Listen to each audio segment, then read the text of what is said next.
नमस्कार, आदाब, सत श्री अकाल। आशा करते कि आप घरों पर अच्छी तरह से होंगे। आज हम जो आपको हिंदुस्तान की तस्वीर दिखाने जा रहे हैं, शायद ही आपने कभी देखी होगी इस तरह की तस्वीर।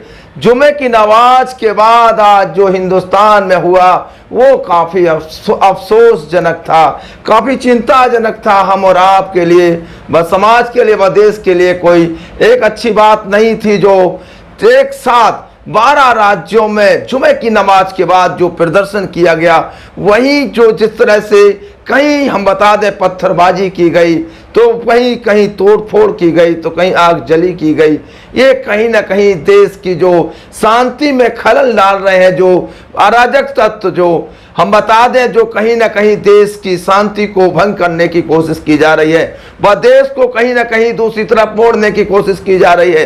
ये कहीं ना कहीं ये हमारे लिए व देश के लिए ये अच्छे संकेत नहीं है। हम बता दें आपको कि विगत शुक्रवार की बात करें तो विगत शुक्रवार को कुछ दंगाइयों ने कानपुर को दहला दिया था। कुछ दंगाइयों ने जुमे की नमाज के बाद जिस तरह से कानपुर को दहलाया था, उससे कहीं ना कहीं पूरे देश, क्या पूरे प्रदेश में हलचल मच गई थी। और योगी आदित्यनाथ सूबे के मुखिया ने जिस तरह से कानपुर पर शिकंजा कसा था, ये काबिले तारीफ था। और हम बता दें आज सीधे उसी दूसरे दिन हम बता दें जो पहले दिन जुमे की नमाज पर जो शरारती तत्वों ने टेलर दिखाया था, उसी का आज पार्ट 2 कहीं ना कहीं आज दिखाने की कोशिश की है इन नापाक इरादे वालों ने, इन दंगाइयों ने। जुमे की नमाज को जो दंगाइयों ने जो अफसोसनाक हरकत की थी, पत्थरबाजी की थी, कानपुर की शांति को भंग किया था, कहीं ना कहीं आज उसका पार्ट 2 दिखाने की कोशिश की है और उससे बड़ा दिखाने की कोशिश की है। ये कहीं ना कहीं हिंदुस्तान को 2 भागों में तो बांटता नहीं दिख रहा।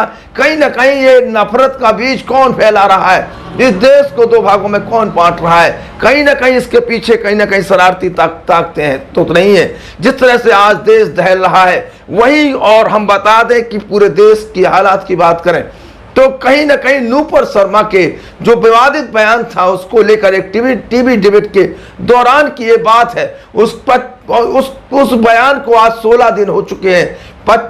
उस बयान को आज 16 दिन हो चुके हैं। फिर इसके बाद भी आज दहला दिया गया है। जिस तरह हिंदुस्तान के 12 राज्यों में जो घटना हुई, वहीं उत्तर प्रदेश की बात करें तो उत्तर प्रदेश में भी हिंसक घटनाएं हुई, प्रयागराज में भी शर्मनाक घटनाएं हुई। दंगाइयों में बच्चों को आगे कर दिया। बचाइए, बच्चों में किस तरह से दहशतगर्दी भर्ती होगी, नफरत भरी होगी जब बच्चे सड़कों पर पत्थर लेकर पुलिस के जवानों पर फेंका, पुलिस के जवानों को घायल किया। यहां तक कि इसके उच्च अधिकारियों की बात करें तो एसपी तक की गाड़ी को नहीं छोड़ा, उस पर भी पत्थर बरसा दिए, सरकारी संपत्तियों को जला दिया। वहीं योगी आदित्यनाथ ने उत्तर प्रदेश की पुलिस को पूरी खुली छूट दे दी है कि इन दंगाइयों को किसी सूरत पर बख्शना नहीं चाहिए। योगी आदित्यनाथ ने साफ तौर पर कह दिया है कि दंगाई बख्शे नहीं जाएंगे, वह किसी भी सूरत में बख्शे नहीं जाएंगे। दंगा करने वालों को साथ वही व्यवहार किया जाएगा जो उन्होंने किया है। सरकारी संपत्ति को अगर उन्होंने नुकसान जिस तरह से पहुंचाया है, हम बता दें गिरफ्तारियां भी बताएं तो उत्तर प्रदेश में लगातार चल रही हैं और आज के बाद से तो उत्तर प्रदेश पूरी तरह से सचेत हो गए और पूरी पुलिस महकमा हरकत में आ गया है। और जिस तरह से अगर हम हावड़ा की बात करें, बंगाल की बात करें तो काफी अफसोसजनक तस्वीरें सामने आई हैं। ये कहीं ना कहीं हम बताएं तो दिल्ली से लेकर मुंबई तक कहीं ना कहीं ये प्रदर्शन एक साथ पूरे देश में एक साथ होना एक बहुत बड़ी बात है। कहीं ना कहीं बड़ी साजिश को तो नहीं है, आप इनकार नहीं कर सकते कि इसके पीछे कोई ना कोई विदेशी ताकतें या जो बड़ी साजिशें काम न कर रही हो। हम बता दें कि पत्थर बरसाना, अगर आप सड़क पर चल रहे हो आपको एक पत्थर मिल जाए तो हम बताएं आपको पर तो नहीं मिलेंगे, पर इतने पत्थर इनके पास आते कहां से है, इकट्ठा कहां से कर लेते एकदम। और इन पत्थरबाजों को जिस तरह से अगर हावड़ा की बात करें तो हावड़ा में हालात काफी खतरनाक रहे, भी पत्थर बरसाए गए, पुलिस पर हमला किया गया। हालांकि पुलिस के जवान कम थे, पीछे हटना पड़ा, भगदड़ मची, पुलिस पीछे आई।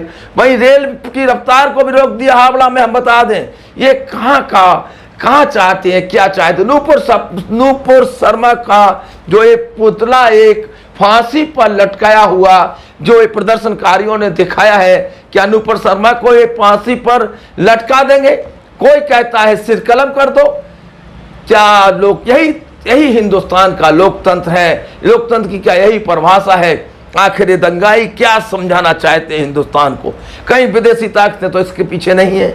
इसको भी देखना होगा जो हिंदुस्तान की शांति में खलल डाल रहा है, इसको हमें हम और आपको पूरे देश के लोगों को सोचना होगा। कहीं ना कहीं हिंदुस्तान में जिस तरह से हिंदुस्तान को जलाया जा रहा है, हिंदुस्तान को नफरत फैलाई जा रही है, ये कहीं ना कहीं अफसोसजनक बात है। फिलहाल हम ताजा अपडेट किए, हमारे देश के 12 राज्यों में आज एक साथ कहीं ना कहीं प्रदर्शन हुआ, कहीं हिंसा हुई और उत्तर प्रदेश भी इससे अछूता नहीं रहा। उत्तर प्रदेश के जिलों में भी हिंसक घटनाएं हुई, पर इस पर योगी आदित्यनाथ का कड़ा रोक, पुलिस का भी कड़ा रोक, गिरफ्तारियां जारी।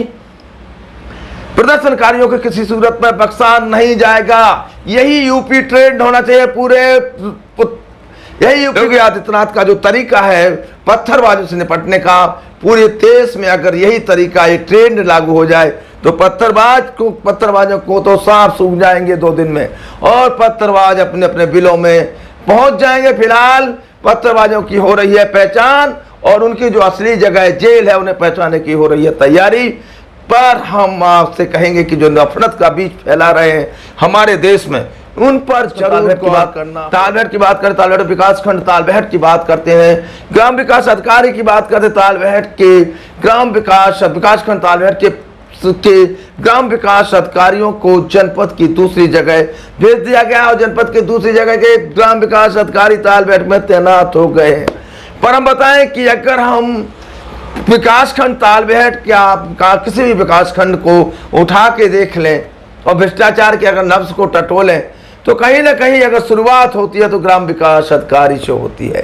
ग्राम विकास अधिकारी व प्रधान के द्वारा ही संयुक्त रूप से खातों से पैसे निकलते हैं, मिली भगत होती है। हालांकि जहां पर प्रधान पढ़े लिखे कम होते हैं उसका फायदा ग्राम विकास अधिकारी उठाते हैं। तालबेहट विकासखंड में पूजा यादव पर हम बता दें लगातार उंगली उठती आई है और उनका हालांकि फिलहाल में ट्रांसफर स्थानांतरण मेहरौनी हो गया है, पर उन पर है कि जिस तरह से उंगली उठती आ रही है उसको थमने का नाम नहीं ले रही हैं और उन पर हम बता दें, हालांकि पूजा यादव की बात करते हैं, लेकिन अगर दूसरे सेक्रेटरियों की बात करें, दूसरे ग्राम विकास अधिकारियों की बात करें और विकासखंड तालबेहट की अगर बात करें तो ग्राम पंचायत खांदी व बिजरौठा कहीं ना कहीं कुबेर बना देते हैं ग्राम विकास अधिकारियों को। इतनी बड़ी ग्राम पंचायतें हैं, इनमें विकास कार्यों के नाम पर क्या क्या नहीं होता है। अगर इसको जांच करने बैठ जाएं तो आपके पैरों से जमीन निकल जाएगी, पर है कि जांच कौन करे, क्योंकि एक सबसे मालदार बता दें ग्राम पंचायतें हैं खांदी व बिजरौठा, इस पर की ग्राम विकास अधिकारियों की होती है नजर और लेने के लिए हर कोई होता है सबसे आगे, क्योंकि इसमें बनता है ग्राम विकास अधिकारी बनते हैं कुबेर। हालांकि हम बता दें ग्राम विकास अधिकारियों को कुबेर बनते हैं तालबेहट विकास खंड में देर नहीं लगती है। वहीं तालबेहट से जो बाहर से अन्यंत्र से ग्राम विकास अधिकारी आ रहे हैं, अब देखना है कितने दिन तक साफ सुथरी छवि के साथ काम करते हैं, लोगों को न्याय दिलाते मिलते हैं। के निवास हैं यहाँ पर जो उनके कार्यालय बने हुए इन पर ताला लटके रहते हैं, यहाँ उनके गुर्गे बैठे रहते हैं। विकासखंड तालबेहट में गुर्गों का है साम्राज्य, उनके गुर्गे करते हैं विकासखंड तालबेहट में काम, जिनका नहीं है कोई भी काम, या तो है वो सफाई कर्मी या है कुछ।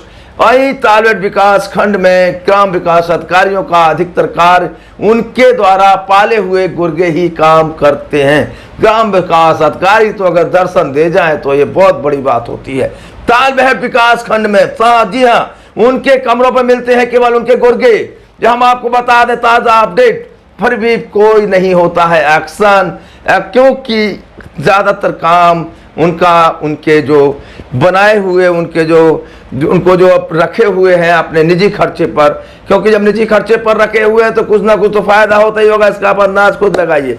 फिलहाल तालबेहट विकास खंड में ग्राम पंचायतों तक कैसे पहुंचेगा विकास कार्य लेकर चलते हैं, ये देखने वाली है। हालांकि वीडियो संदीप मिश्रा क्या करते हैं तालबेहट विकास खंड में ग्राम विकास अधिकारियों को किस तरह से करने, उनके काम का किस तरह से अवलोकन करते हैं, काम का मॉनिटरिंग करते हैं, देखने वाली बात है। फिलहाल तालबेहट विकास खंड में विकास कार्य कैसे पहुंचेगा ग्राम पंचायतों तक, कि इसी तरह ग्राम विकास खंड तालबेहट में ग्राम विकास अधिकारियों के कार्यालय में बैठे रहेंगे उनके गुर्गे, वही कराएंगे काम। ग्राम विकास अधिकारियों के कब होंगे दर्शन, इसका हमें इंतजार। तालबेट नगर में आज पूरा वातावरण धर्म में रहा। तालबेट की बात करते, तालबेट में भव्य कलश यात्रा निकाली गई जो हजारिया महादेव से तालबेट की सड़कों से होते रामलीला मैदान पहुंची। हम रामलीला मैदान में बता दें कि भगवान श्री राम जी की भव्य कथा का आयोजन किया जा रहा है। भगवान श्री राम की कथा का रसपान नगर वासियों को कराया जाएगा। इस भव्य कलश यात्रा में भारी संख्या में महिलाएं मौजूद रहीं। कहीं मत जाइएगा। हमारी खबरों से लगातार जुड़ने के लिए यूट्यूब पर जाकर हजारिया टाइम्स को आप सब्सक्राइब करिएगा। मिलते हैं कल इसी वक्त इसी समय ताज़ा तरीन खबरों के साथ। आपकी जिंदगी बहुत कीमती है, अपना बहुत अच्छे से ख्याल रखिएगा। जय हिंद।